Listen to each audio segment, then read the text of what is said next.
Assalamualaikum warahmatullahi wabarakatuh. Perkenalkan, nama saya Nurul Hana Syukriyah dari kelas 4 PTK 1, jurusan Teknik Komputer Amik Mitragama. Di sini saya akan membawakan presentasi tentang PLC, yaitu sistem koreksi otomatis pada mesin packaging dengan pengendali PLC. Sebelum kita masuk ke materinya, saya akan menjelaskan dulu apa itu PLC. Yang pertama adalah pengertian PLC.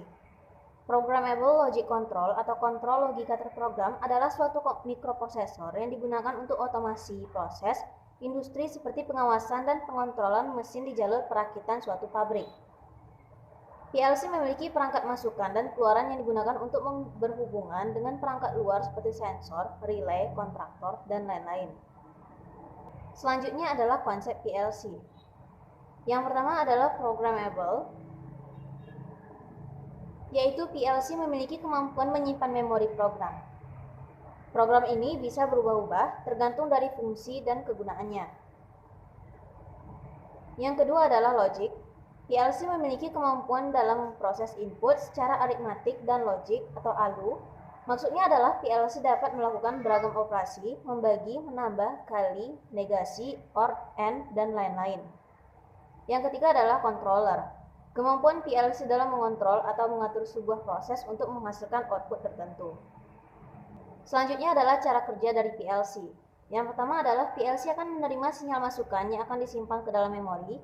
Yang kedua, PLC melakukan instruksi logika untuk menjalankan fungsinya.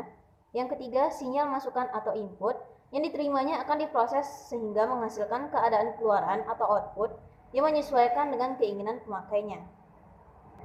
Selanjutnya kita akan membahas komponen yang akan kita gunakan di materi ini. Komponen pertama yang digunakan adalah yaitu PLC. Yang kedua adalah relay. Relay adalah saklar atau switch yang dioperasikan secara listrik dan menggunakan komponen elektromekanikal yang terdiri dari dua bagian utama, yaitu elektromagnet atau coil dan mechanical atau seperangkat kontak saklar atau switch. Yang ketiga adalah fiber optic. Serat optik adalah saluran transmisi yang terbuat dari kaca atau plastik yang digunakan untuk mentransmisi sinyal cahaya dari suatu tempat ke tempat lain. Cahaya yang ada di dalam serat optik sulit keluar karena indeks bias dari kaca lebih besar daripada indeks bias dari udara. Sumber cahaya yang digunakan adalah laser karena laser mempunyai spektrum yang sangat sempit. Kecepatan transmisi serat optik sangat tinggi sehingga sangat bagus digunakan untuk menjadi saluran komunikasi. Dan ini adalah gambar dari fiber optik. Selanjutnya adalah motor AC. Motor AC atau arus bolak-balik menggunakan arus listrik yang membalikkan arahnya secara teratur pada rentang waktu tertentu. Motor listrik AC memiliki dua buah bagian dasar listrik, yaitu stator dan rotor. Selanjutnya adalah photoelectric sensor. Sensor ini menggunakan elemen peka cahaya untuk mendeteksi benda-benda dan terdiri dari transmitter atau emitter, sumber cahaya, dan penerima atau receiver. Selanjutnya kita akan masuk pada pembahasan materi. Kebutuhan masyarakat akan produk sabun cair saat ini sangatlah tinggi dibandingkan dengan membeli produk sabun dalam bentuk batang. Sabun cair lebih higienis dan praktis untuk dibawa kemana-mana dibandingkan dengan sabun batang. Meskipun demikian, masyarakat saat ini sangatlah selektif dalam memilih produk yang akan dibeli. Harapannya, produk tersebut tidak ditemukan kecacatan sedikitpun dan menguntungkan bagi masyarakat selaku konsumen. Salah satu kecacatan pada produk pouch apabila produk tersebut ditemukan overlap. Oleh karena itu, untuk mengurangi overlap, maka diperlukan suatu sistem kendali sebagai solusi munculnya overlap pada produk pouch. Di sini saya akan menjelaskan tentang gambar yang ada ditampilkan ini.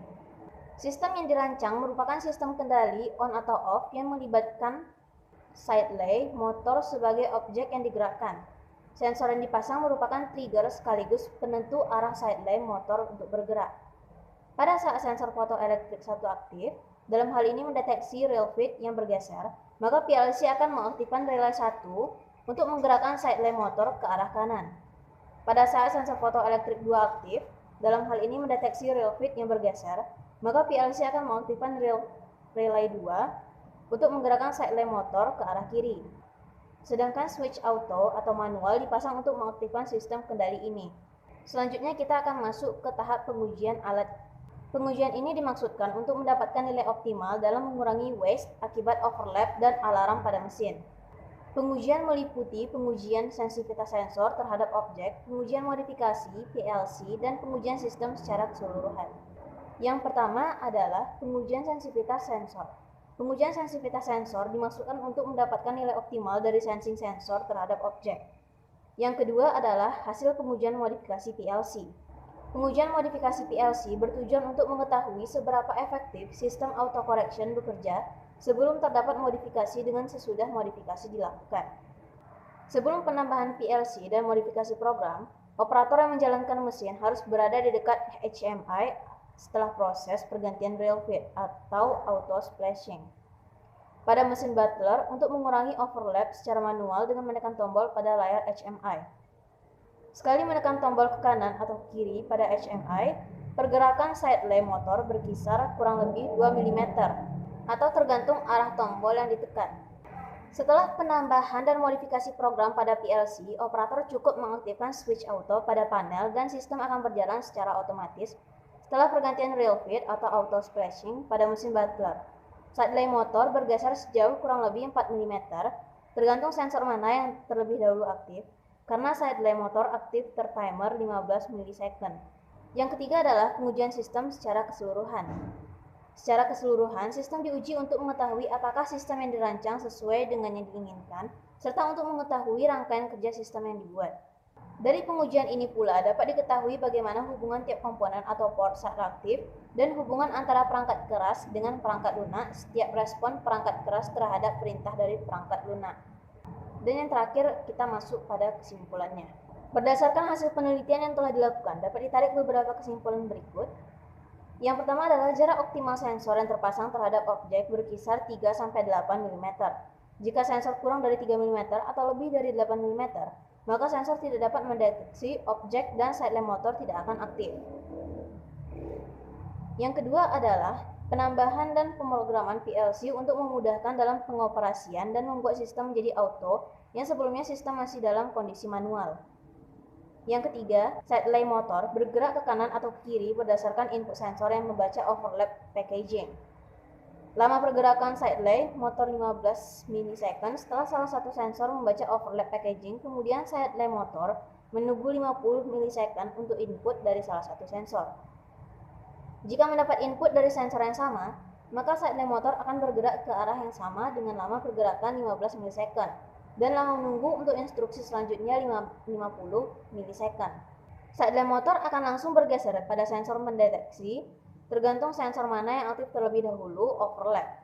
Sekian penjelasan dari saya, apabila ada yang kurang mohon dimaafkan. Wassalamualaikum warahmatullahi wabarakatuh.